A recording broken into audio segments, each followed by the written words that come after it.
Estamos de volta com Inspire-se ao vivo para todo o país, com imagens de Porto Alegre, manhã ensolarada na capital gaúcha. Neste momento, a temperatura é de 13 graus. Vamos falar agora sobre envelhecimento. Sabemos que estamos envelhecendo mais, mas será que estamos envelhecendo bem também? É sobre isso que vou conversar agora com dois especialistas aqui, que são os dois médicos, o geriatra, Dr. Virgílio Olsen, e o neurologista, Dr. Cristiano Aguzoli, que é pesquisador do Instituto Cérebro da PUC do Rio Grande do Sul. Muito bem-vindos, que prazer recebê-los aqui. Obrigado, André, é um prazer estar aqui com vocês. Prazer, doutor Virgílio, prazer, doutor Cristiano, muito bem-vindo, bom dia. Obrigado, André, é um prazer estar aqui com vocês, com o colega Virgílio também. Muito bom recebê-los, dois grandes profissionais aqui, que tenho certeza que esse momento vai ser muito importante para quem nos acompanha, porque o envelhecimento é para todos esse assunto, né? Envelhecemos a todo momento, desde que nascemos, e eu acho que essa preocupação, ela tem que começar cada vez mais cedo, né? Com a nossa saúde, com o nosso processo de envelhecimento. Estou certa, doutor Virgílio? Com certeza, né, gente? O processo de envelhecimento ele é um ato contínuo, ele não é estanque que começa depois do aniversário, do nosso 60º aniversário.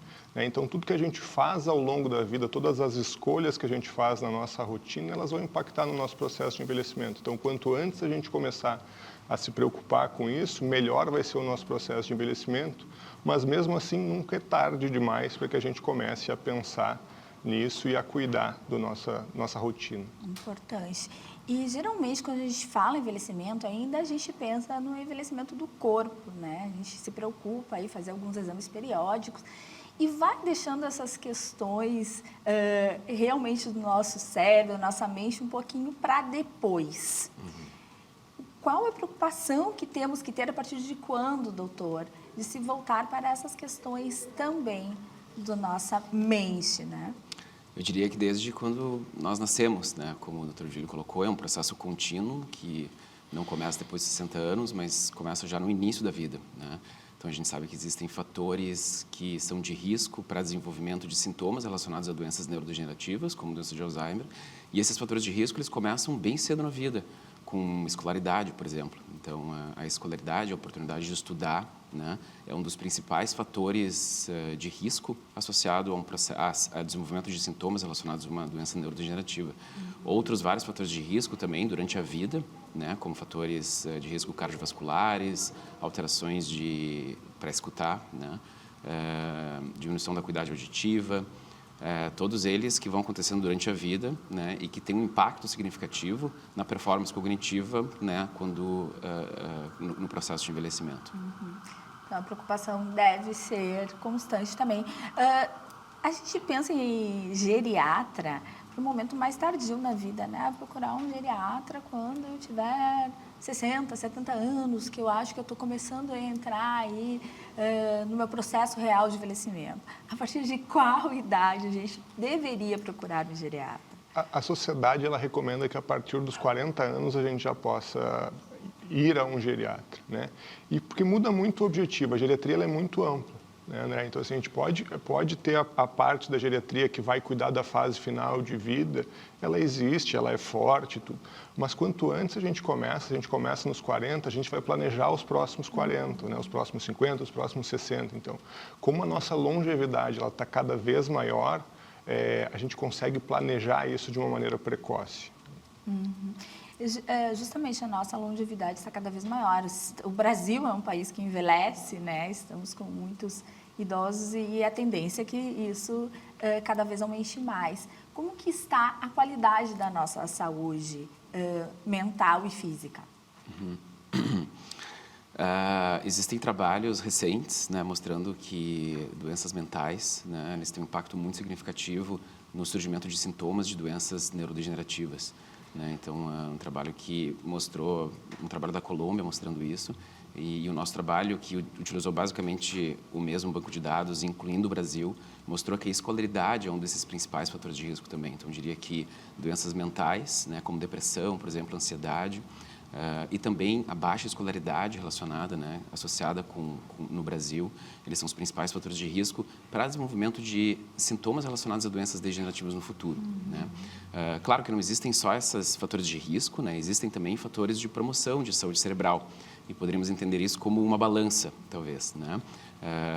E claro que a gente gostaria que o peso maior tivesse nos fatores de promoção de saúde cerebral, né, e o peso pequeno ficasse nesses fatores de risco relacionados a doenças degenerativas. Né? Então, fatores de promoção de saúde cerebral é tudo que a gente pode fazer para melhorar um pouco a nossa cognição, né? A nossa saúde cerebral, a nossa saúde mental. Né? Envolvem basicamente uma alimentação bem balanceada, atividade física, né? Treinamento cognitivo e otimização dos fatores de risco cardiovascular. Estilo de vida mesmo. Doutor, a gente hoje remete muito ao Alzheimer, né? Quando a gente fala nessas doenças degenerativas e velhice. Há um tempo atrás, a gente não falava em Alzheimer, é da idade, né? A pessoa está senil. O que a gente tem que entender de diferença mesmo? Existe um momento da vida que a gente pode considerar normal a pessoa ficar esquecida, repetitiva, ou em que momento a gente deve ligar o alerta? Ótima pergunta. Existia muita confusão antigamente, né? Inclusive se pensava que existia uma demência senil, como tu bem colocasse, em que a pessoa pudesse desenvolver, por exemplo, uma demência depois dos 65 anos de idade, e isso poderia ser um processo natural do envelhecimento. A gente sabe que isso não é verdade, não existe, né? Não existe uma pessoa desenvolver demência, né? Pelo simples fato de estar envelhecendo, né? Então existia muita confusão. Hoje em dia se entende que demência é um termo genérico, é um termo que se remete a quando o paciente não tem mais autonomia para realizar as atividades cotidianas, né? E sempre vai estar associado a alguma patologia, alguma doença, seja alguma patologia que é tratável, né? Ou uma patologia que algumas que não têm tratamento ainda, né? E muitas delas são as doenças neurodegenerativas, né? Como a doença de Alzheimer. Então, a doença de Alzheimer deve ser entendida como uma das causas das demências, né? Existe demência por questões infecciosas, existem demências por questões metabólicas, existem demências por questões neurodegenerativas, mas não existe demência pelo simples fato de envelhecer. De estar velho. De estar velho, né? Então, sempre quando alguém tiver sintomas, né, esquecimentos ou outros sintomas relacionados a prejuízo cognitivo, né, deve-se procurar assistência, né, para entender o que está acontecendo e identificar qual é a causa real dessas dificuldades. Doutor Virgílio, o que impacta essas doenças degenerativas, o Alzheimer, essas doenças, o que impacta na qualidade de vida e na questão física do idoso? Elas impactam diretamente a qualidade de vida, né? Porque essas doenças degenerativas, elas impedem, né? Elas têm no seu curso da doença e a característica de que a pessoa não consegue mais tomar decisões acerca da sua vida, né? Então, ela vai perdendo a liberdade de escolha. E isso impacta diretamente a qualidade de vida, né? Muitas vezes, elas estão dissociadas, assim, a questão física, né? Porque daí não tem outras doenças, então a pessoa ela é fisicamente forte, mas o mental não consegue acompanhar. Então, essa situação ela não é incomum e ela às vezes traz muito sofrimento para a família, né? Porque é uma questão que a gente enxerga a pessoa que está na nossa frente como a gente enxergava pouquíssimo tempo atrás, mas aquela interação, aquela forma daquela pessoa pensar e agir no mundo, talvez não seja a mesma. A mesma pergunta que eu fiz para o doutor Cristiano, eu gostaria de fazer. Como que estamos envelhecendo na nossa saúde? Né? Se a gente fizer um comparativo algum tempo atrás, a gente pode dizer que estamos envelhecendo bem, com mais saúde, com mais qualidade de vida?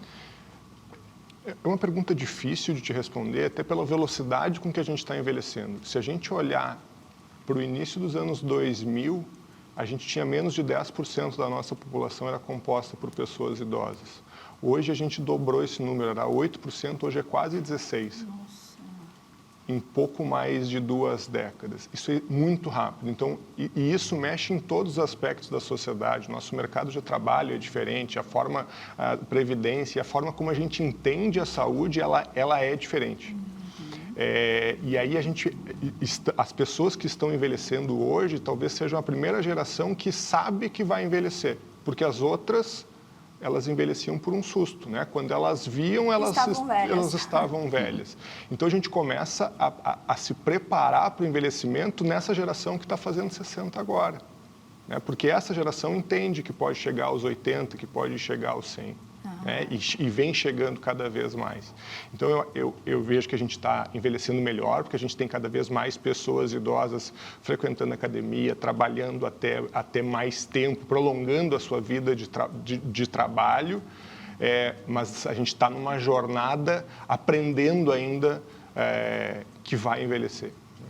E quais são os principais desafios quando a gente fala aí com o neurologista, quando estamos pensando no envelhecimento, quando estamos pensando em todas essas doenças que a gente sabe que com o tempo elas estão propensas a aparecer, doutor?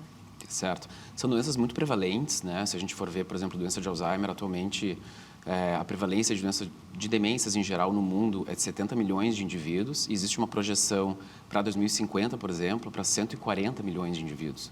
Então, basicamente dobrando esse número, né? Então, obviamente, existem desafios gigantes, né, relacionados ao tamanho da população, né, e o número de pessoas afetadas por esse tipo de condição. Esse tipo de doença...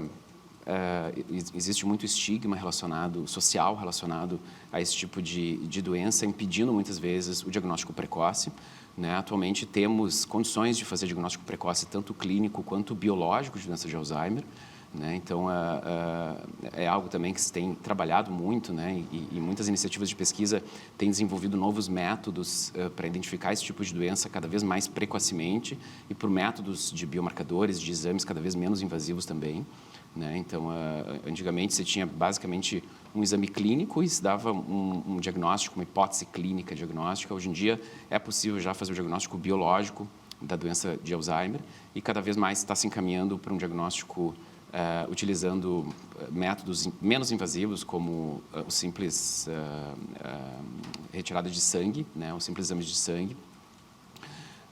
Enfim, existem múltiplos desafios e múltiplas camadas também. Esse tipo de doença não é uma doença como a gente poderia entender diabetes e hipertensão, talvez que tem um impacto somente na pessoa e talvez um pouco no convívio, né, no círculo familiar dela, mas é um tipo de doença que tem um impacto no indivíduo, na família, né, na família estendida, na sociedade, nas questões políticas da sociedade e questões laborais, enfim.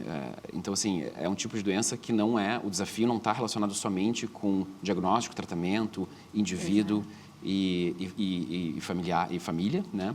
Mas também é um desafio muito maior, né? Envolvendo políticas públicas, por exemplo, né? De como você vai fazer esse tipo de diagnóstico e propor o tratamento para esse tipo de pessoa.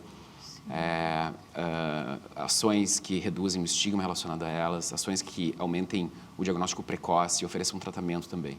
O diagnóstico precoce, ele até que ponto ele vai ser importante para a qualidade de vida dessa pessoa? É muito importante, é fundamental, né? Na medida que as pessoas vão tendo sintomas de esquecimento e outros sintomas relacionados às demências, é fundamental fazer uma avaliação, né, e entender o que está acontecendo. Existem situações que são tratáveis, a gente consegue tratar, né, como alterações metabólicas, alterações infecciosas, né? Existem algumas demências que já têm tratamento e que mudam o curso natural dela, como é a doença de Alzheimer.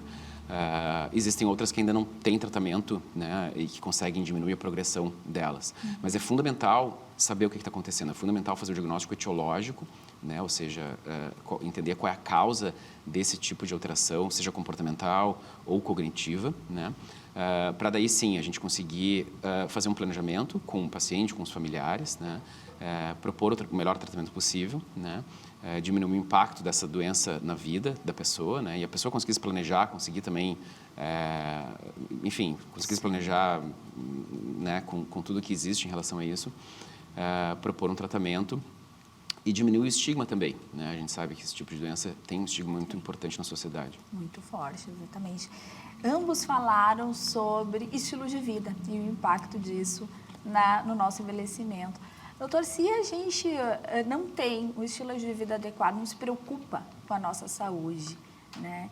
E em consequência disso acabam acontecendo doenças, surgindo doenças. Hoje a medicina, ela garante mesmo assim uma longevidade ainda. Isso quer dizer que a nossa má gerência sobre a nossa vida hoje vai impactar também na nossa qualidade de vida futura? Eu quero dizer, a gente pode aí ficar por muito tempo ainda vivo, mas com má qualidade, porque não nos preocupamos com o nosso estilo de vida? Sem dúvida, né? Quando a gente fala de estilo de vida e de processo de envelhecimento bem-sucedido, a gente fala de 4 pilares. O primeiro é cuidar da saúde, né? E o cuidar da saúde é atividade física, é nutrição, é evitar vícios, né? São as escolhas que a gente faz todos os dias ao longo da nossa vida. O segundo pilar é o pilar da nossa saúde mental, cuidar do nosso cognitivo, cuidar de doenças também, como depressão, ansiedade e tal. O terceiro é continuar aprendendo ao longo da vida, né? E o quarto pilar, que é o de segurança. Segurança social, da gente conseguir sair na rua sem ser assaltado, cair num buraco, e de ter reserva financeira para viver a vida. Então, esses 4 pilares, a intersecção deles, a soma deles, vai aumentar a chance da gente envelhecer com qualidade. Mas quando a gente está falando de um processo que ele é extremamente complexo e que tudo interage na forma como a gente envelhece, a gente está falando de uma chance das coisas irem melhor. Quanto mais a gente ajuda a nossa sorte, maior a chance da gente envelhecer com qualidade.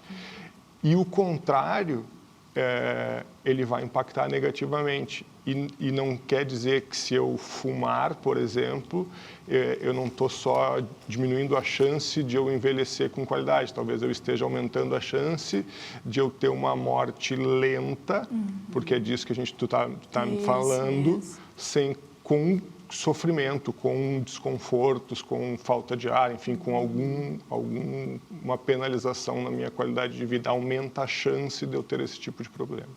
Doutores, muito obrigada. Foi um prazer recebê-los aqui. Assunto tão importante e que eu acho que a gente deve voltar sempre a falar sobre isso, né?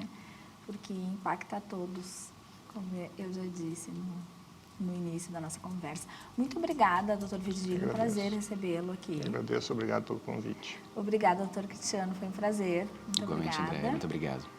E nós vamos agora para o intervalo. Na volta tem Ana Hoffman nos mostrando a torcida já pronta para o jogo que vai acontecer daqui a pouco mais entre Brasil e Japão nos Estados Unidos. E ainda vamos falar sobre o documentário aqui de Porto Alegre. É já já.